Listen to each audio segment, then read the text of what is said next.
Say goodbye to your credit card rewards. Greedy corporate mega stores, led by Walmart and Target, are pushing for a law in Congress to take away your hard-earned cash back and travel points to line their pockets. The Durbin-Marshall credit card bill would enact harmful credit card routing mandates that would end credit card rewards as we know it. If you love your credit card rewards, tell your lawmakers, hands off my rewards. Tell them to oppose the Durbin-Marshall credit card bill.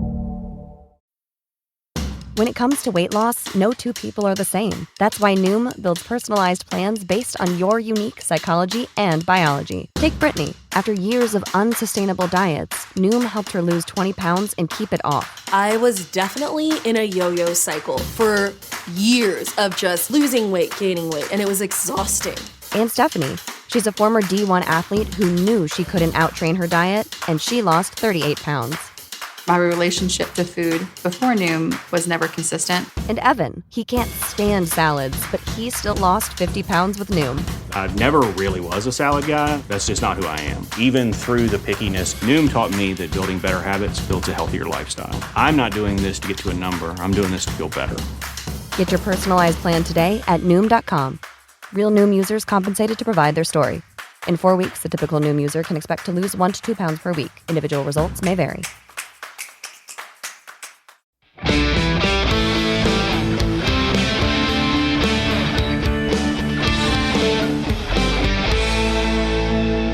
In 2005, two brothers hit the road to chase demons and fight monsters. Fighting a couple of angels, too. And eventually save the world. A bunch of times. Over 15 years, this series has built one of the most dedicated fan bases in all of entertainment, and that fan base is near and dear to our hearts. That's right. I'm Rob Benedict. I played Chuck Shirley, a.k.a. God. And you do a darn good job, too, buddy. Aw, thanks. Well, I'm Richard Spade Jr. I played Loki, the Trickster, and Gabriel, and I directed a bunch of episodes. Wow, is that it? Well, I directed you. I don't know. What do you think? Though we worked on the show for years, we never sat down and watched the entire series. But that was then, and this is now. That's right. We are watching each episode and inviting the actors, the writers, producers, and crew to join us in digging into the story, the characters, and the mythology. These guests share some fantastic behind-the-scenes stories with us. You're going to love those, and you're going to get our honest opinion about each and every episode. That's right. Those guests share some fantastic behind-the-scenes stories with us, and each episode gets a full, honest, and unfettered review from Rob and Rich. And you get to learn a little bit about how TV is made. Lord knows we have. A warning, there are spoilers. And don't get frustrated that we haven't cut details for multiple viewings or that we know what happens 3 seasons from now. This is the first time we're watching these episodes. And you're there for the ride as we watch with our virgin eyes. Oh, that's creepy. Thanks for joining us on our journey as we deepen our understanding about why you love this series so much.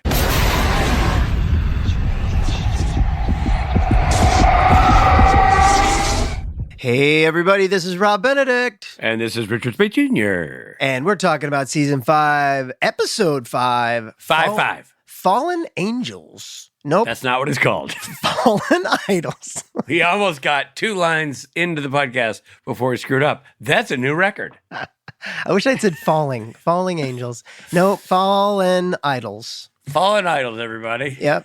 So I'd like to just take a moment to say, hey, follow us on social. Why don't you? We're on TikTok. We're on X. We're on YouTube. We're on Instagram. Why aren't you following us? Richard, I'm just talking to you. I would, but I have a thing. Follow us on socials, Rich. You're part of the podcast. Damn it. We're going to start putting out video clips from the interviews, even some silly BTS and non-episode chatter. You know what that means? A whole lot of just BS. Yeah, because BS, you know what BS means? BTS means better than, you know what I'm saying? Better than the scene. Yeah. Okay, so tune in for that. And, you could find our handle on all those platforms at SPN. I bet you wish they'd find your handle. Hey, Robbie. You can find my handle. You can find the handle on all the platforms. And the handle, of course, is SPN. Then and now, Richard Spade, still laughing at his joke, coming around the bend. Robbie, nobody has a steel trap mind quite like you, especially when it's accompanied by your incredibly stupid notes, which means you're the right guy to summarize this episode. Why don't you dive in and take us on that little journey, shall you? Thanks, Shalia. Thanks for reminding me. I forgot that I did have Rob's dumb notes, and it's right here. It says dumb notes. There they are. Dumb notes. It's under dumb note. And that's digital dumb notes. Digital dumb notes. And remember, this is the new way we're doing it. So you feel free to, have any, if you have any comments about the episode, Richard, now's your chance. I'm going to comment. Yeah, I mean, I might let you get a little bit into the summary, but then I'll dive right in. Okay, good to know. Thank you for letting me know, letting all of us know your plan. All right, Sam and Dean. I have thoughts. Okay. So the whole Sam. Why is it always Sam and Dean? Sam and Dean. Sam and Dean have been on the road for 3 weeks searching for the Colt. For the Colt? Sam and Dean have been on the road for 3 weeks searching for the Colt, but have no leads. They head to Canton, Ohio. Canton, Ohio, Rich, which is the home of... people who live in Canton. The Baseball Hall of Fame. Aha. To investigate the death of a man killed in James Dean's cursed car, Little Bastard. Cursed car, cursed car. I like cursing. It seemed more 1940s. Right. A little side note, I know a lot about James Dean, and the man who played the character that owned that car in Supernatural just now, his name was Cal. Cal, of course, was James Dean's name in the movie East of Eden. Ooh, good catch, Robert. First motion picture James Dean starred in. So, our Dean Winchester, feels like a hunt will get them back to being a team. That makes sense. So upon an investigation, the boys learn that the car never belonged to James Dean. It's a fake. Bummer. Later, a man works late in his office when suddenly he is surprised by Abraham Lincoln, who kills him, splattering blood on a framed copy of the Emancipation Proclamation. I mean, that was pretty great. I gotta be honest, it's hard not to be startled by Abraham Lincoln. It's not like Abraham Lincoln has to come out of the shadows. Yeah. Abraham Lincoln just could be in the bright sunlight and stroll up to you across an open field, and it's still going to be a little startling. Yeah. And I'd like to say that at this point in the episode, and we're a long way from Paris Hilton, but I was like, this is going to be different. This is going to be a different episode than we've seen before. It's like everyone they're acting with knew they were in a Paris Hilton episode. You know what I mean? Yeah, I mean... different flavor to the whole thing. Okay, back at the motel, the brothers are trying to crack the case. While looking at the evidence, Dean sees a reflection of James Dean's ghost in some video. I thought that was kind of a reach. I mean, you see a blob of red. It's a red jacket. It was clearly a red jacket, yeah. But anyway, the boys conclude that ghosts of the famous people are murdering their fans, but can't figure out the source. They suspect a local wax museum might have something to do with it.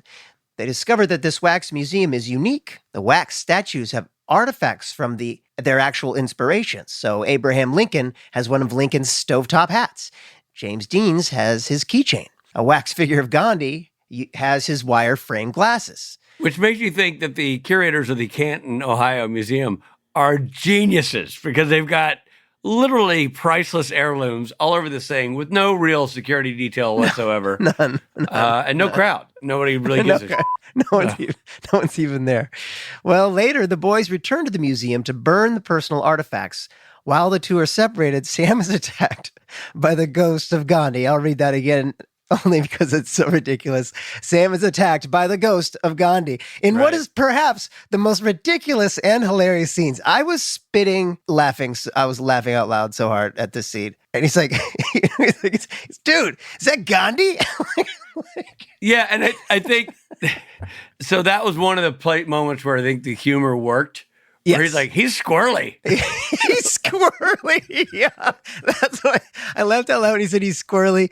It's Gandhi. I mean, it's, a character who, pride himself on maybe the least violent man to ever exist.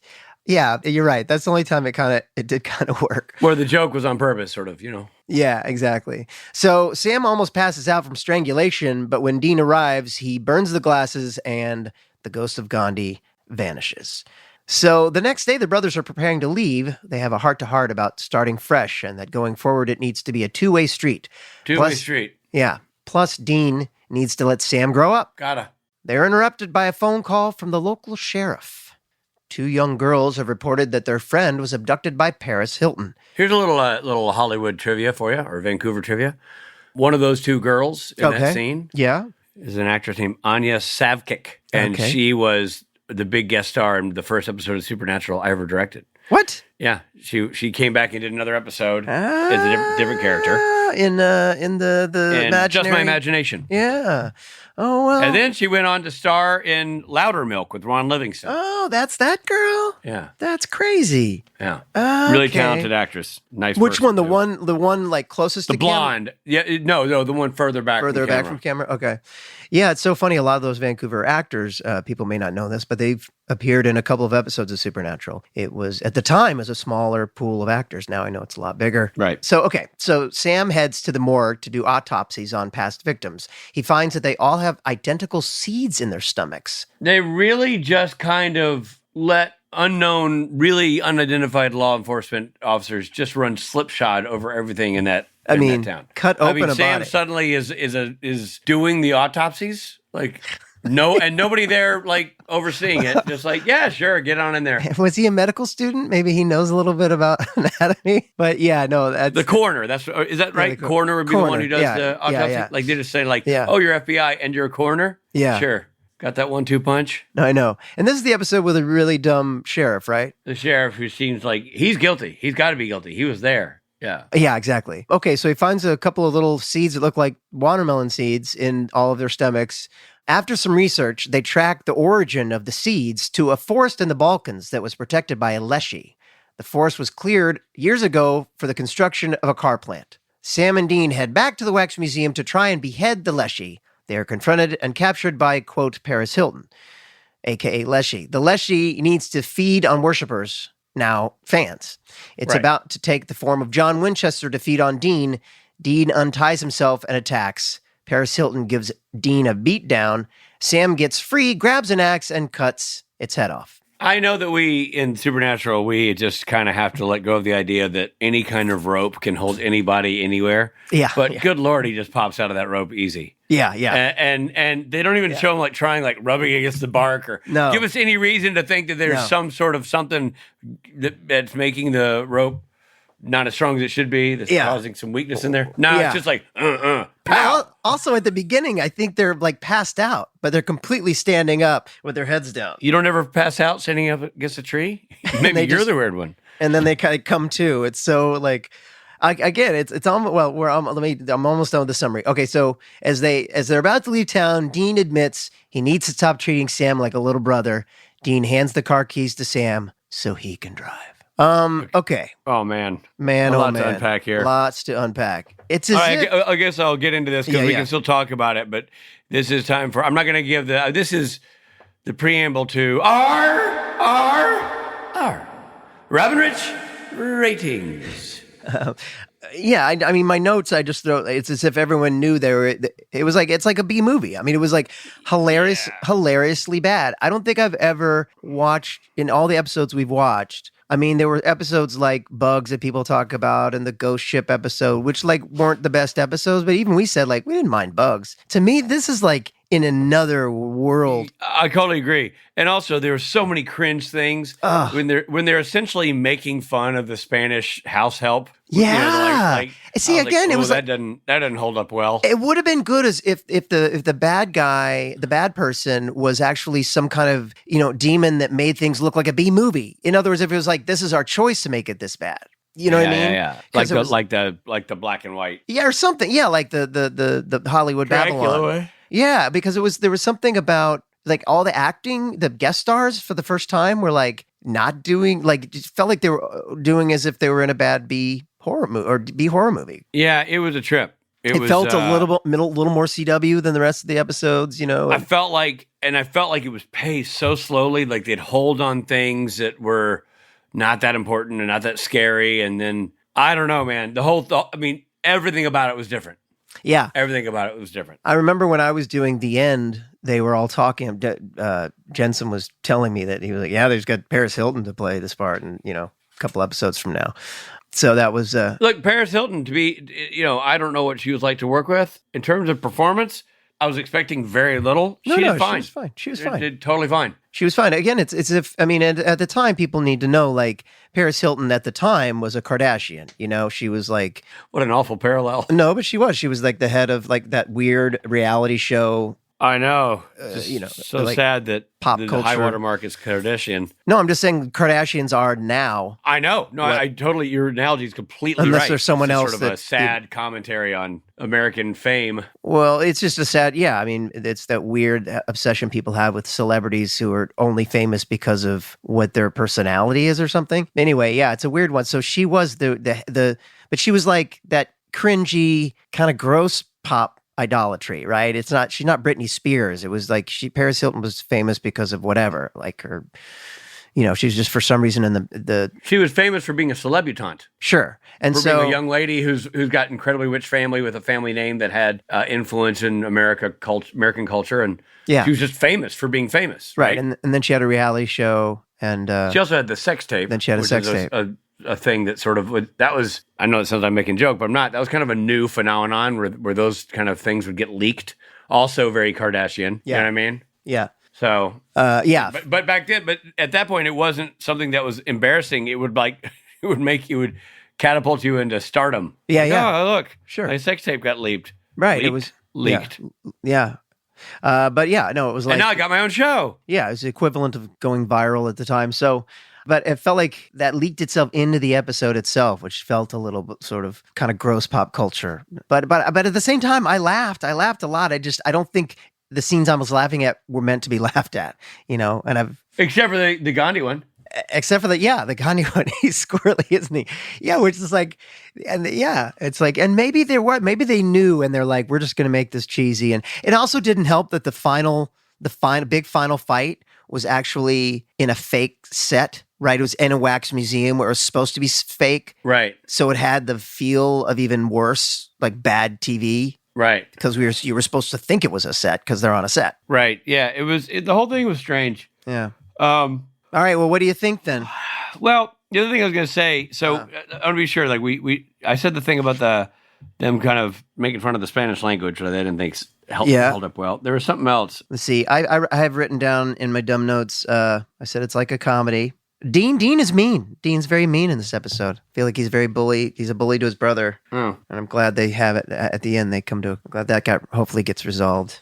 And also, I noticed that they had, coming up in later episodes at the end of the episode, they show your that was episode. like 7 minutes long. Like clearly that episode ran way short, so they had to have and in the next few weeks you'll see these great moments. I didn't watch it. I just saw. I watched it because I was like, oh, this is going to tell me how short the episode was, because that's why they do those things. Wow. They do those things when the episode's running short. They add previews, and man, the previews went on and on. I'm like, wow. Were you in it? Really had too short an episode. Were you in it? Did they? I saw they show part of Changey Channels. They teased some of the episodes I was in, but no, they didn't. I was not in it. Right. Yeah, it's crazy. All right. I mean, look, man, we hold this show to a high standard. Yeah. And we give Stapletons when they are deserved. This would not be one of those cases. And we have to be frank. I would say it's definitely the worst episode I've seen in a long time.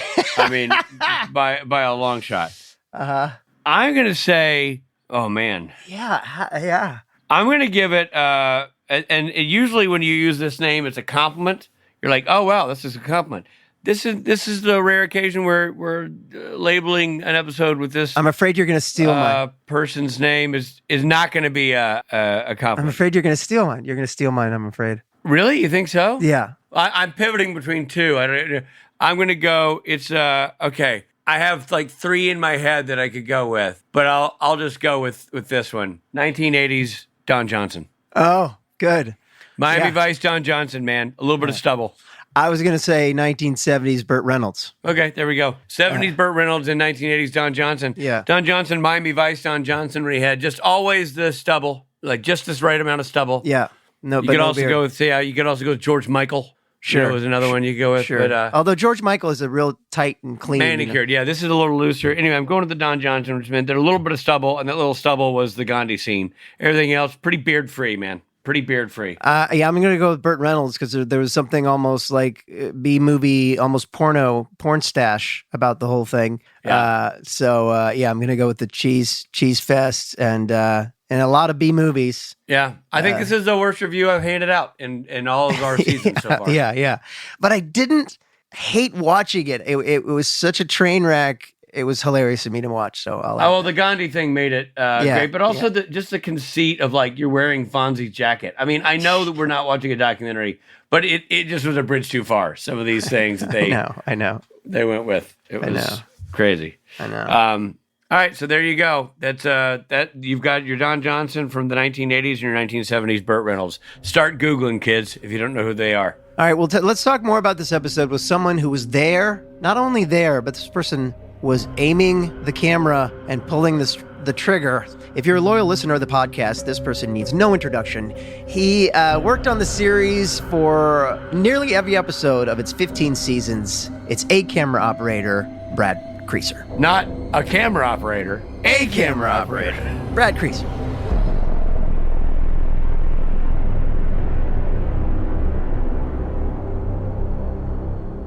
We're so happy we have Brad Creasser with us again. We're so happy. Hello, Brad. I'm happy too. Hi, guys. I've missed It's been you. a minute, man. A couple months? Yeah. For people who aren't looking at, they're just listening and not watching, Brad has a big, full beard. Like we could review an episode with Brad the Brad Creasser Creasser beard, right now. Oh, yeah. You guys used to rate the beards. Yeah, we still do. We still do. Oh, you still Yeah. do? Okay, good. That's how we... Well, I can tell you're a loyal listener. Yeah, I know. I've heard them all. I've listened to all of them. You liar. Thanks for coming on, man. I got to be honest. This is a trippy episode because Robbie and I had never seen it, really? as is true with so many of these episodes. And this is a weird one. I don't know when the last time you saw it was, but I watched it the other night, and then for fun, when I got home at 5:30 this morning, I watched it. Oh, again, wow. 'cause Wow. that's what You're amazing. And I was making notes. Oh, wow.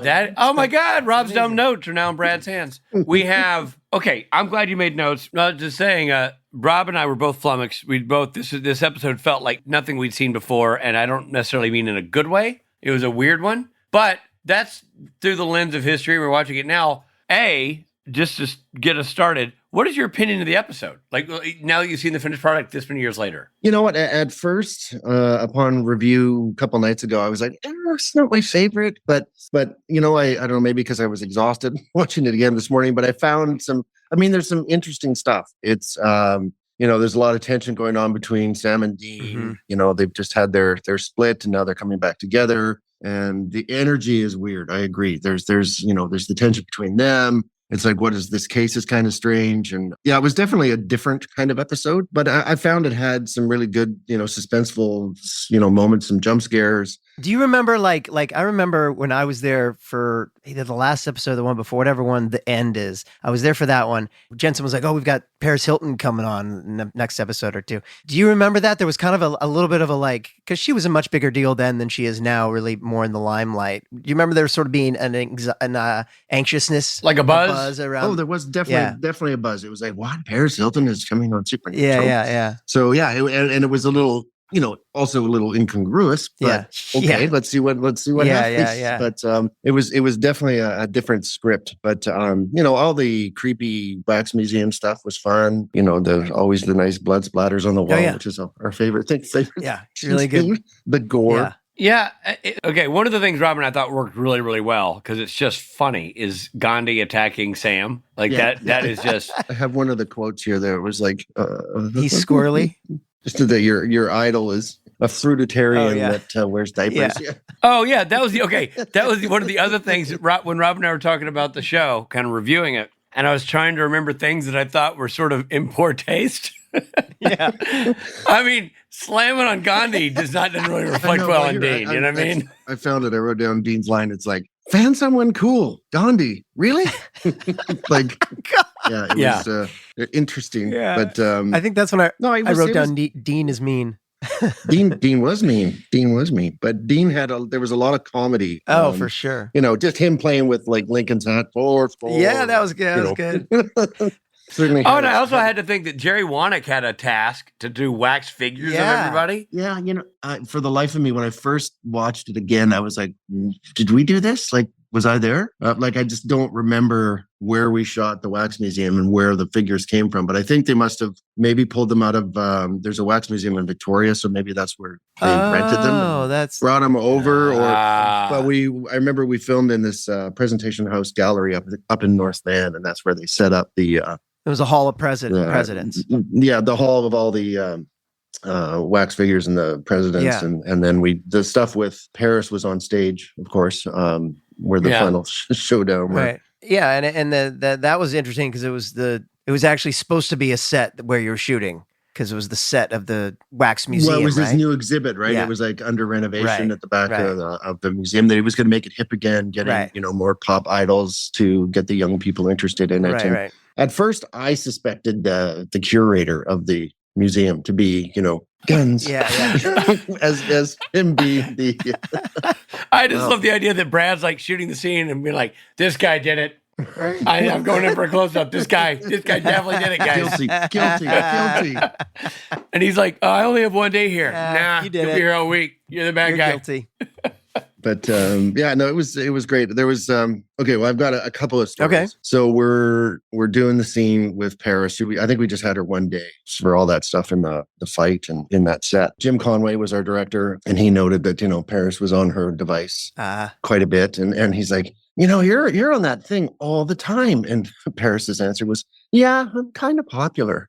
Because I think Jim really, I don't know if he really had a clue of like the scope of where she was at that point. So what was she like? What was her energy? No, she was very nice. It was just that we were doing the scene where the boys are tied up, and I think it was a shot where I'm over Jensen, and she walks up to him and is taunting him with the knife or whatever it was. And so the first couple of rehearsals, she was getting blocked behind Jensen. So I just go, "Hey, Paris, can you just give me a little banana as you come forward to Dean?" And she's like, "What?" I'm like, "Jensen." Yeah, but that makes, if you think about it, you don't know that. But exactly like that. You don't know that slow. Like a lot of people listening won't know like, what that means. Kind of curve your walk. Don't walk a straight line. Curve your walk so you don't get blocked by somebody or something. Yeah, like we're over his right shoulder. So if she make a banana with your route behind Jensen, then come up. So we want an outside banana and come up. I don't get news for you, right? Fast forward that tape to right now, and you're doing that episode in 2024, and you say, "Paris, can you give me a little banana as you come toward me?" That's your last day on the show, sir. Canceled. That's it for you. I have to rewind the tape to her being on her device all the time during a sequence, and you start to go, so maybe Jared took a page from her. Maybe that's how Padalecki developed that on-set demeanor of always being on the phone. On the phone. Yeah. But the fight scene where she kicks ass and then she's like, "Awesome." Yeah. It was good. Like it was a good little sequence. I thought I was way better. All the Paris stuff, for whatever reason, I've heard kind of questionable things about this episode over the years. I've never seen it. And then watching it, I kind of thought that it was going to be rock solid, but then Paris was somehow just not going to bring her A game, and it was going to be meh. Her scene was great. Her scene was completely... Yeah, I mean... I felt like she leaned into it. She delivered it to the best of her ability, I think, and really committed to the idea. Yeah, and she had a good chunk of dialogue throughout... Yeah. Do you recall her being prepared for that? Yeah, I don't recall it being... having to do cue cards or anything like that. That she seemed to have it, and we would just do it off book, no problem. So she was certainly prepared in that regard. Yeah. And there was a little bit of fight training that went into that bit too. A little bit, like of course we had a stunt person there. Right. Brad's got copious notes. Everyone, copious notes. Hey there, this is Richard Spate, and I hope you're enjoying this episode. But we need to pull over for a second for some messages.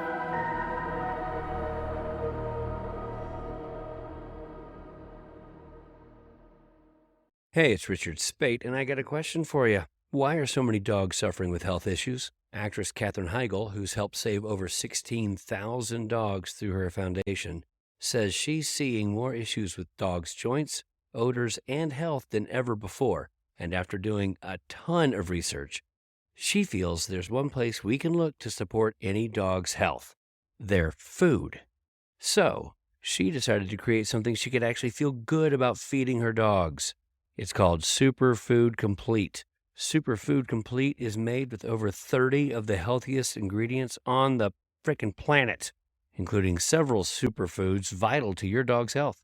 And hey, all of this sounds fantastic, but the proof is in the pudding, and what I mean is, do the dogs like it? Well, I can speak for my own dog, Luna. She freaking loves it. And that's saying something, because she's no vacuum cleaner, I've seen dogs eat a sofa. But not Luna. Luna is very persnickety. Very high maintenance, especially when it comes to what she eats. And Luna went crazy for this food, and I'm loving what it's doing for her. She's got great energy. She looks fantastic, and I'm assuming she feels great. She usually just says ARF, but I'm going to interpret that as, you know what, Rich? Feeling pretty good. So how do you get this fantastic food for your dog? Go to badlands.com/SPNTan and order right now to get up to 50% off your regular price order with a 90-day money-back guarantee. If you want your dog to experience all these incredible things, go to badlandsfood.com/SPNTAN today. Say goodbye to your credit card rewards. Greedy corporate mega stores, led by Walmart and Target, are pushing for a law in Congress to take away your hard-earned cash back and travel points to line their pockets. The Durbin-Marshall credit card bill would enact harmful credit card routing mandates that would end credit card rewards as we know it. If you love your credit card rewards, tell your lawmakers, hands off my rewards. Tell them to oppose the Durbin-Marshall credit card bill. Thanks for supporting Supernatural then and now. And now, back to the show. But no, she was prepared. She seemed to handle the physical stuff of what she had to do. And then, of course, the whole sequence of when we cut her head off, that's always fun when we do the visual effects where we separate, the little head lol. But it's pretty graphic. I mean, but now, how do you do that? Was that a special effects head? Or no, it's her head. So what we do is it's a visual effects thing. So you shoot, the wide of her body and obviously her head's still attached. And then you do a different angle of just close on her head. And then, Ivan Visual Effects goes in and they separate and animate. She just did a little like this. And then they did all the gore, the separation. And then it was just put in on the wide shot. Wow. We always had that dummy head around. I don't know if you guys remember seeing that on Robin's cart. There was always the head that would get thrown across the floor or whatever, lopping off vampires' heads and whatnot. Yeah. So I think it was in that regard. But something else I want to touch on, of course, which is the lighting was amazing as always. Serge Ladouceur, a master. Oh yeah. I've never worked with a cinematographer before that created so much texture in his lighting. The dinglage, the dapplage. Is there something specific in this episode that stood out to you in that regard? What I'm getting towards too is like if you look at Paris's coverage there when she's sitting there filing her nails on the blade, but like she's not lit like just soft and beautiful. It's like there's shadows, but it's like clear around her eyes, and it's a very soft, Eddie Green's dingle that's in front of the lens. And a dingle is like a fake leaf branchy thing for our folks at home. Yeah. But putting that in front of light, but like that's one thing I learned from Serge as soon as I started on the show, like the way he and Jerry would design some of the sets, like the old creepy houses, and they would have like all these textures on the walls, and they would downlight them, so you really get this feel of texture. And then it was fantastic because I learned so much from him, over the years, and shooting second unit had to match his work. So it looked like the same show. And so now when I'm pondering a lighting setup or problem solving on a set, I just say to myself, I said, what would Serge do? That's cool, man. Usually I come up with an idea. That's so great. It's, but I really loved that shot, the way she was lit, just sitting there, toying with the boys. And then kind of like, you could see it on the building behind, on the columns, just a little bit of texture and motion with a little fan on the dingle. And it helps create the spooky mood of it too. Yeah. Just to clarify for people who may not know, coverage, which you reference, is specifically meaning like when it comes to somebody's shot that's focused on them. So if she's talking to Dean and they're covering a two-shot, two-shot of two people in it, and then continue on, Brad. Like, how would you explain what coverage is? With the coverage, generally we'd start with a wide shot. So you see the shot of we had a crane, so we saw the boys tied up to the trees. We come down and then we pan over and we find her sitting there filing her nails on the blade. And then so we get her shot and then a close up, and then we have to turn around and get the boys' reactions. And then, of course, the next part of the scene is she comes forward. So generally, we'd probably run that in the wide shot, the whole master of that. Some directors don't, some do. And then you go in and pick off all the moments on the actors getting their dialogue. Right. And then, of course, goes right into the action sequence, the cutaways of trying to get the rope out and she's about to touch the axe which belonged to Dad. Right. And I kind of laughed to myself because I didn't really register it at the time, but it's like don't touch the axe because then they got to bring in Jeffrey Dean Morgan. Yeah, exactly. We can't afford that. To him just in time. And Walk slower, Paris. Yeah. Don't touch the manifesting one daddy figure coming up. You know, Yeah, so yeah. it was funny that like, oh, you just saved a whole bunch of money. Yeah. tackled her. Did you get, Rob, in watching the episode that was the dad's axe? Nope. Neither did I. It's in the dialogue. I had to watch it the second time when she says manifesting one dad and she was going for the axe. I thought she was just going to turn into it. And then it wasn't actually, it might have not been until Rob was reading the summary of the episode actually where I was like, oh, touching that axe will enable her to become Dad, John Winchester. I didn't pick up on that. Because that's how she took the form of the creature took Paris Hilton, Abraham Lincoln, Gandhi. So the cold open, like the cold open in this scene with the car kill, with the James Dean car, and then even the scenes like when minor characters are killed, like Abraham Lincoln kill. Those must be kind of fun to shoot. Those little kill scenes. I remember doing the garage scene with the car. Yeah. We were in a house in White Rock, and this was the funny thing is you remember, but it's like we did day for night in that garage. So we tented in around the garage, so it looks like night outside the windows. That's what day for night means. So we had this beautiful dolly move, Dolly Dave. We're behind that shelving unit as the guys are coming in, and we pull back and drop down into the big wide shot over that beautiful car. Right. So that was cool, but we were. We had a pretty short day that day. I just remember it was a Friday and we wrapped at 5:30 on a Friday night. Wow. Which, on that show, no Friday never happens. Wow. It's like when it That's happens, so funny. It got etched into my memory that's like I know you're going to say it's a positive because you got a night, but was it a positive? Like, did you ever worry like if we're ending this soon, did we miss stuff? No, not at all. I think like for whatever reason, it was a lighter scheduled day. I don't know what else we did or if there was some circumstance that forced us to do it, but I think it was just the way the schedule came together. So it was just a nice, happy surprise for the crew. But then we had time that we could shoot the scene and not be rushed as it is often the case. Right. Because, there's just so much to do in a little bit of time. Right. Brad, you mentioned shooting earlier when you're kind of saying just how basically every scene is shot. You shooting the master or the wide shot and then coming in and getting coverage and then going into the fight. Is there obviously there are different ways to shoot things. Is there a different philosophy going into shooting a fight as opposed to shooting a talky or emotional or even a scene with tension in it? Oh, definitely. I mean, the choice will come down, first to how it's blocked out, but generally, we'll always inevitably go handheld in a fight scene for the action just to keep it, Loose. fluid and rough and ready. Mm-hmm. Whereas, when you're doing long dialogue scenes and stuff, you'll do like longer lenses and slow dollies and more kind of calm camera work. I mean, depending on the subject matter, but fight scenes, and then Lou would have been in there. They would have been blocking because the boys got tossed. Like I remember when Todd was Jensen's stunt double in that scene where he just gets launched across the set into that wall. Yeah. It's like you're just like, oh yeah. And then Carpy getting tossed, Jared's double into the tree, and those guys. There were some big stunts in a small space, which they took a lick, man. They got tossed quite a bit. But this episode also featured one of our favorite locations that we went to so many times, which was the 2400 Motel, where the boys, the exterior, and there's all these sort of like little cabin things. Oh yeah, we used that. I don't know if either of you ever. No, I don't remember that. We visited that location several times over the course of the series, and it was fun to see it again. Where is it? And that end, it's on Kingsway, still in Vancouver.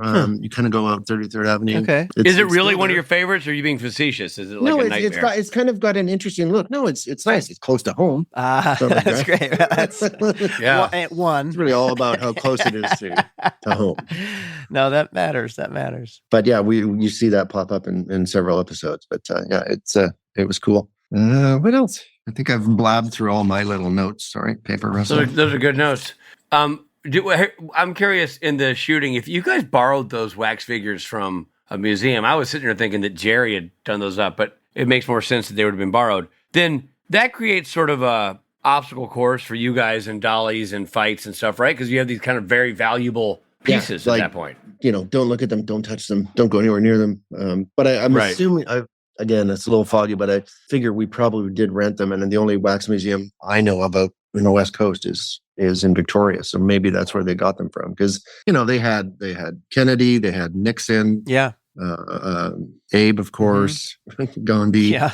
A few others. Didn't see James Dean. Never saw James Dean. Right. Yeah, I like the idea that they have all of those historical figures, and there's going to be a Paris Hilton wing somewhere out there for the kids. Yeah, making it cool again. That's cool. Yeah, I mean, I guess otherwise, to make something like that would have been probably. One other thing I thought was really funny was Dean's attempt at Spanish. That whole scene with the housekeeper. And, Jared's trying to be sympathetic, and he's just repeating everything that Jared says. But again, the humor. I mean, Ackles, he's just got that timing, sense of comedy that. They get those. Ackles can nail anything comedically. Jared's really solid at it. Our comment was though that even both the Gandhi sort of commentary on Gandhi and the Hispanic stuff just feel very dated though, in terms of like the jokes you would make now. You wouldn't necessarily go for no. And this, I'm trying to think. So this is season 5. So this is like 2000. This is 2010, I guess. Yeah. 2009, 2010, something like that. Yeah. Well, which is crazy, but yeah, it is kind of funny now. It's just, I don't think you would do that nowadays. Like the interpretive Spanish. No. Do you remember, because you're sort of boots on the ground and there with the lead actors and the director in equal measure, what was the director's experience like working with Paris? Was she easy to direct? Was she difficult? Aside from the phone bit, what was her persona like? I think he was a little, I mean, obviously he had to know who she was, but that one comment about, or maybe he was joking, just like, you're on that thing all the time. And she's like, yeah, I'm kind of popular. Whether he knew the scope of her popularity, she did have a bit of an entourage. I think he was a bit awkward dealing with her. I think he didn't quite know how to deal with her. But, they talked it through and she got through the dialogue. And I felt part of it was a little, she's obviously not an actress full time, but she did her part well. Yeah. I mean, I agree. It was enough to, like, some of the delivery was maybe a little, but we were all like, why is Paris Hilton doing a Supernatural?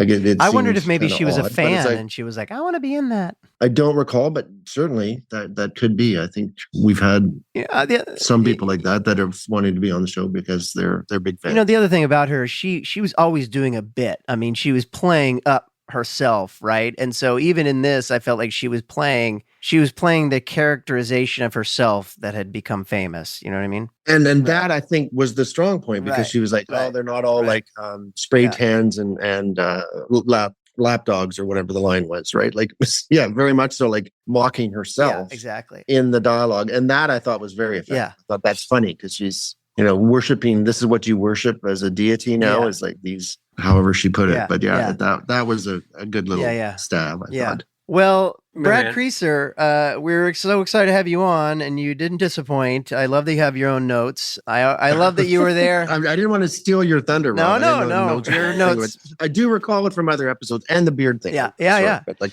look at you, handsome fellas. Like, we should get a photo of this. All right. I'm going to do a screen grab. Look at that. Oh. Look how handsome this is. But dude, I'm tickled pink that you're working and doing something cool, and we won't say what it is, but we know what you're doing, and it's cool. And then secondly, thanks for coming on, man. It's always just so fun to hang out with you. I always love talking to you guys, and it was so much fun when I got to see you down there in December. That was great. Wishing you all the best. Thanks, man. Great. Well, we hope you have the occasion to come back down in LA, and we want to come up and see you in Vancouver. So yeah, I hope so. Fingers crossed on both. Thank you very much, gentlemen, and look forward to hearing this and seeing you all again. Indeed. Thanks, Brad. See you, buddy. All the best. Hey there, it's Misha Collins. If you're like me, you want a break from the sound of Richard Spate's voice, we'll be right back after this.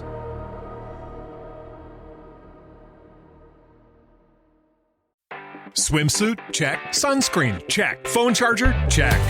Don't forget to pack the 5-Hour Energy. It fits great in a pocket or carry-on, and the alert feeling will help you arrive ready for anything. Now get 20% off when you use code 5HETRAVEL at 5hourenergy.com. Expires April 30th. One-time use only. Not valid with other discounts. Remember, visit 5hourenergy.com and use code 5HETRAVEL to save 20%. Plato's Closet in West Ashley and North Charleston are springing up cash. Just sell us your gently used warm weather styles, like tees, shorts, sandals, and more. We're paying cash on the spot for gently used spring styles for guys and girls. Support sustainable fashion. This spring, do your thing and recycle the spring-inspired clothes, shoes, and accessories that are just hanging in your closet for cash on the spot. Let your spring clothes bloom into cash at Plato's Closet. Plato's Closet, located in West Ashley on Sam Rittenberg Boulevard and North Charleston on Rivers Avenue. Hey, guess what? We're back.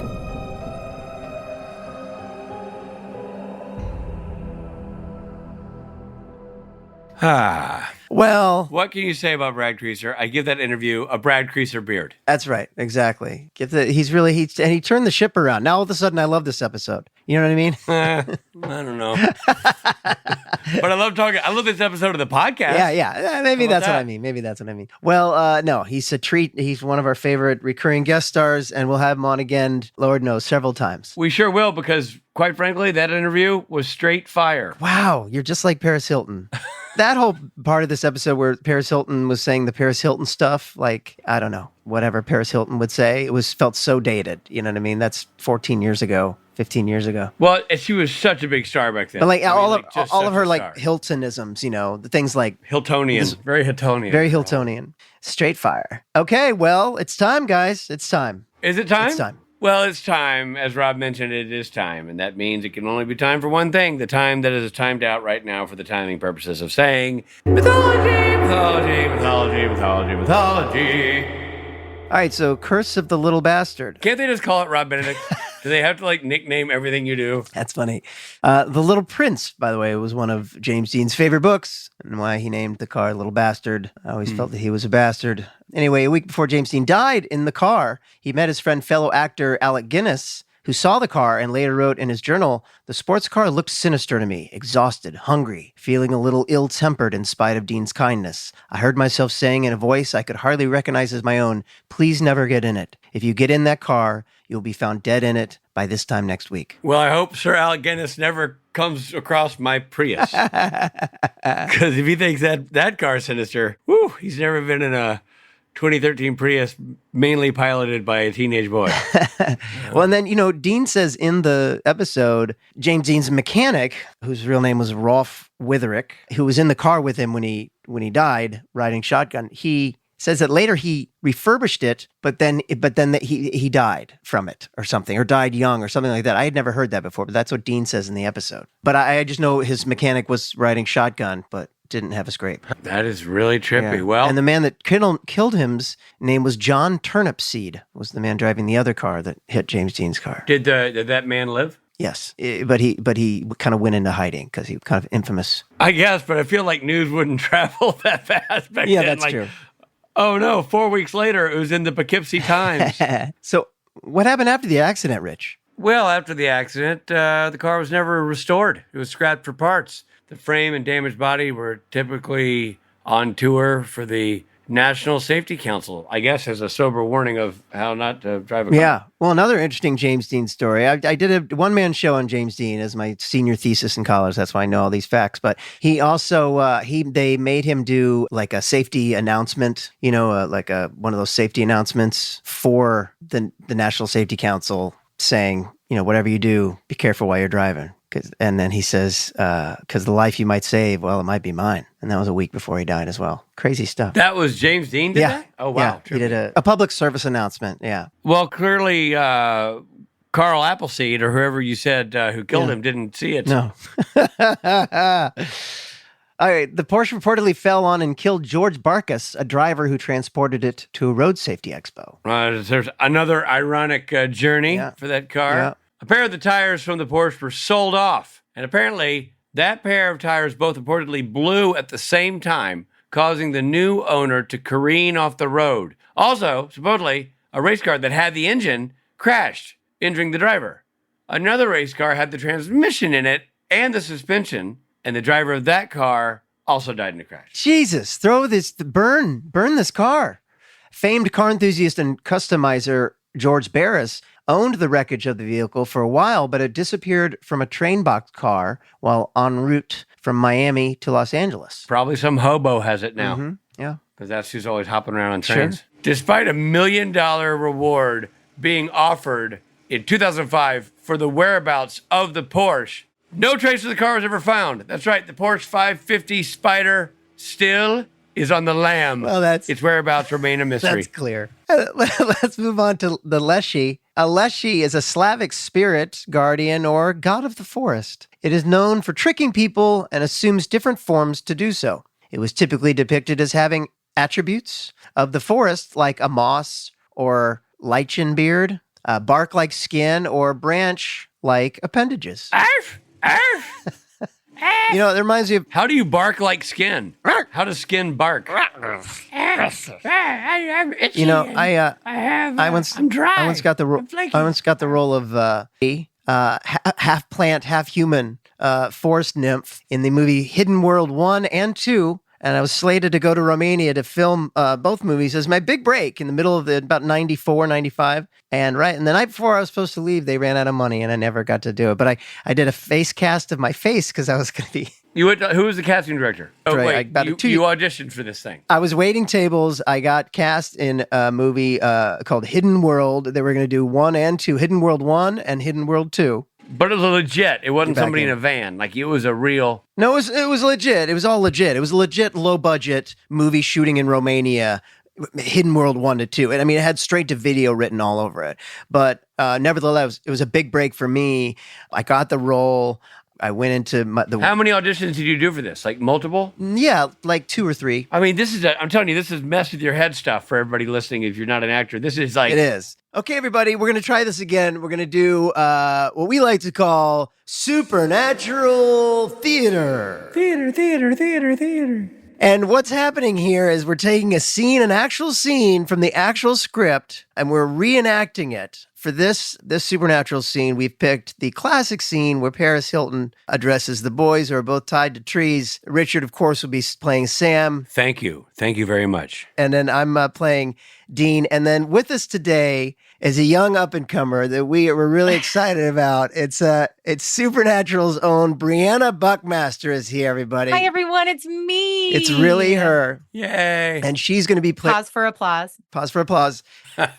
She's going to be playing, is it Leshy? I can't remember. Yeah. I didn't remember that Leshy. Was Paris's name. It seems, yeah. What a name. Yeah. I thought it was just Paris. I thought Paris's name was because... It's strange. From what I can No. I don't want to give too much away. Right. I don't want to give too much away. Let's dissect I don't want you to give too much away, but I have one question for you before we dive in. For me? Yeah. Okay. Did you watch the episode? No. I wasn't told to. Okay, perfect. And you know what? As an better. actor, like, I don't want to be influenced by the talent that is Paris Hilton. Yeah. I want to bring what I'm going to bring to the table. Right. You know what I'm saying? Right.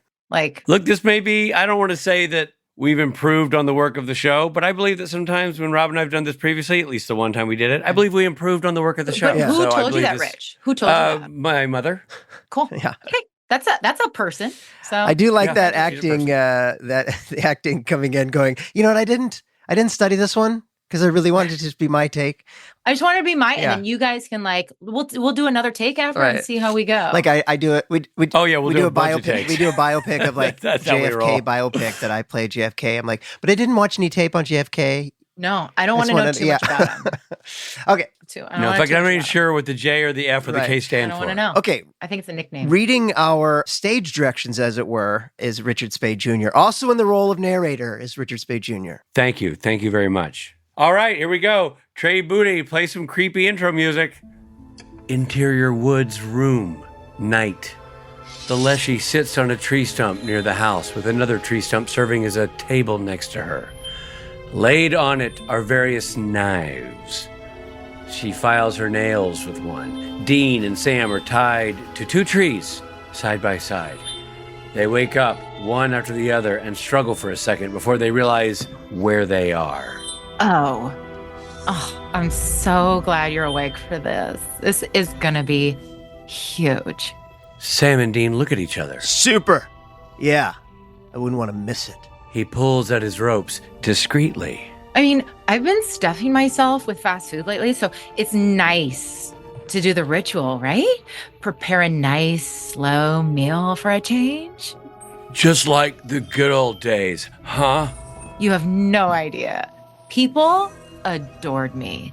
They used to throw themselves at me, and with smiles on their faces. Yeah, I guess these days nobody gives a flying crap about some backwoods force god, huh? The less she stops filing her nails with a threatening glare. No, not since they cut down my forest and built a Yugo plant. March of progress, sister. Leshy files her nails a few more times. For years now, I've been wandering, hungry, scared, scrounging for scraps. So not sexy. Dean makes a face. But then the best thing ever happened. She puts down the knife. Someone tripped the apocalypse. And I thought, what the hell? I'm tired of watching what I ate. I want to pig out. So I found this little place. It's awesome. Adoring fans stroll right in the door. Yeah, but they're not your fans. So they worship Lincoln, Gandhi, Hilton, whatever. I'll take what I can get. You know, I gotta tell you, you're not the first god we've met, but you are the nuttiest. No, you people, you're the crazy ones. You used to worship gods, but this? The Leshy indicates her Paris Hilton disguise. This is what passes for idolatry? Ugh, celebrities? What have they got besides small dogs and spray tans? Sam frowns. Dean raises his eyebrows, nodding. You people used to have old-time religion. Now you have Us Weekly. I don't know. I'm more of a Penthouse Forum man myself. He winks and clicks his tongue at Leshy. She gets up and stalks over to him. Maybe, but there's still a lot of yummy meat on those bones, boy. Well, I hate to break it to you, sister, but you can't eat me. You see, I'm not a Paris Hilton BFF. I've never even seen House of Wax. Sam looks at Dean and frowns. No, but I can totally read your mind, Dean. I know who your hero is. Your daddy. Am I right? Dean doesn't reply. She smirks and walks over to the tree with the axe embedded in it. When her back is turned, Dean pulls at his ropes again. And this belonged to him, didn't it? Poor little Dean. All you ever wanted was to be loved by your idol. One distant father figure coming right up. She goes to touch the axe when Dean finally pulls his wrist free of the ropes. He sprints across the clearing and tackles Leshy to the floor.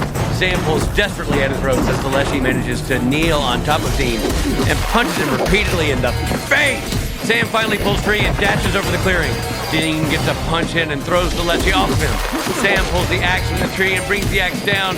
Not one, not two, not three, and not four. 5 times on the Leshy's neck. Her head rolls free of her body, and Sam pants in exertion, his face covered in blood. Dean, still on the floor, looks up when Sam turns and grins. Dean holds up a finger. Not a word. Dude, you just got wailed on by Paris Hilton. Shut up.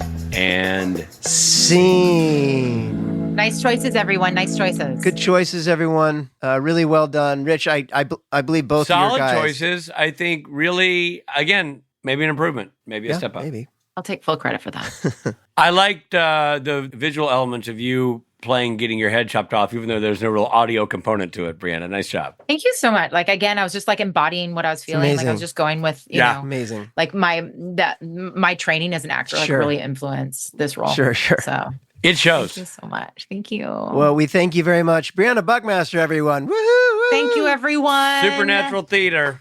I love you all. Sweet. Yeah, it is. Hysterical. Okay. I can't move on. There's nothing fun.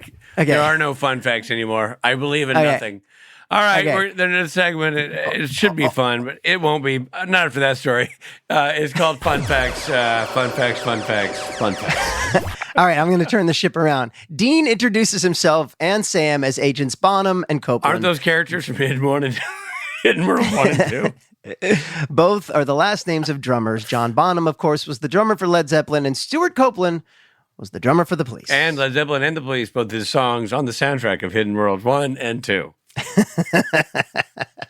Jared Padalecki's character also kills Paris Hilton's character in House of Wax. Oh. That's crazy. I didn't know that. Okay, I forgot for a second that Jared's in that movie. Isn't it odd that Jared was in that movie and then they got her for this where she's also playing a wax figure? Oh, yeah. Good point. I wonder if Jared had anything to do with her getting this part, or... I don't know. Do we know? Because that was obviously before this, because they mention it. Well, our listeners will know, and they're shouting it at their podcast machines right now.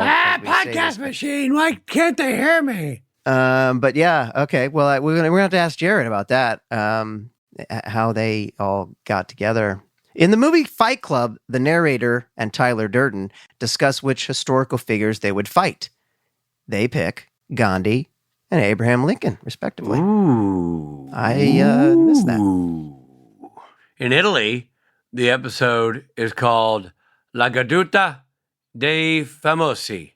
And in Japan, that loosely translates to The Fall of the Famous. And in Japan, the episode is called The Happy Fun Boat That Kills You. And this is a really funny fact. Hold on to your hat.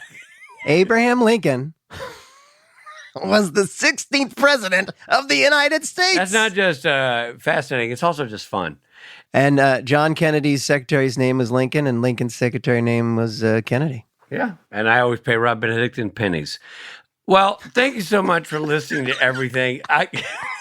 Rob's Hidden World 1 and 2 story I'm literally going to go shave all my body hair and take a nap. It has just wrecked me. Because it's just such a Benedictine story, too. Yeah, it is Benedictine. You're going to tell this whole story again on our podcast because it just must be told. We need to get Hank back on. Oh, my God. I will. This episode was lit, bro. It sure was lit, bro. It was totes lit. Lit by Serge. What? Thanks, everybody. We'll see you at the next one where hopefully there'll be more facial hair to talk about. Yes. See ya. This episode of Supernatural features Jared Padalecki as Sam Winchester Jensen.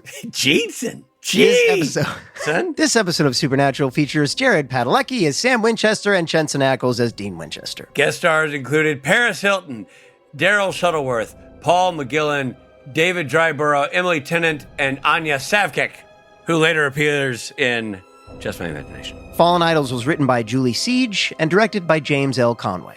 Edited by David Ekstrom. Music by Christopher Leonards. Supernatural is executive produced by Eric Kripke and Robert Singer. The episode featured the following songs: 16 by Lucero. And Jeff Beck's rendition of Superstition. Which, by the way, is fantastic. Fucking awesome. It's really awesome. I'd never heard that rendition before. It is it's really good. Yeah. The episode originally aired on October 8th, 2009. This episode of Supernatural Then and Now is hosted and executive produced by Richard Spade Jr. and Rob Benedict. Produced by Stephen Hine. Written by Stephen Hine and Haida Holscher. And edited and associate produced by Trey Booty. That's hot. Music provided by Tim Wynn. The episode was recorded with the help of Sonic Fuel Studios. This podcast is from Story Mill Media. Follow the podcast on Instagram and Twitter at SPN Then and Now. And join our Patreon at patreon.com/SPN Then and Now. And please use your computer devices to research and find the entire cast list of Hidden World 1 and 2.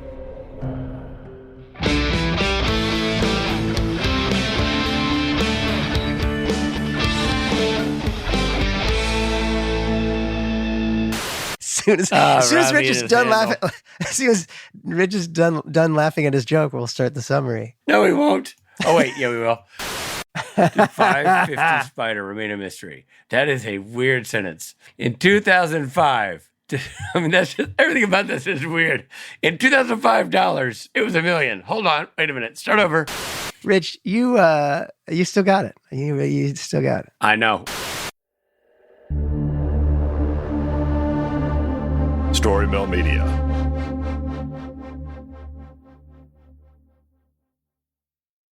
Say goodbye to your credit card rewards. Greedy corporate mega stores, led by Walmart and Target, are pushing for a law in Congress to take away your hard-earned cash back and travel points to line their pockets. The Durbin-Marshall credit card bill would enact harmful credit card routing mandates that would end credit card rewards as we know it. If you love your credit card rewards, tell your lawmakers, hands off my rewards. Tell them to oppose the Durbin-Marshall credit card bill.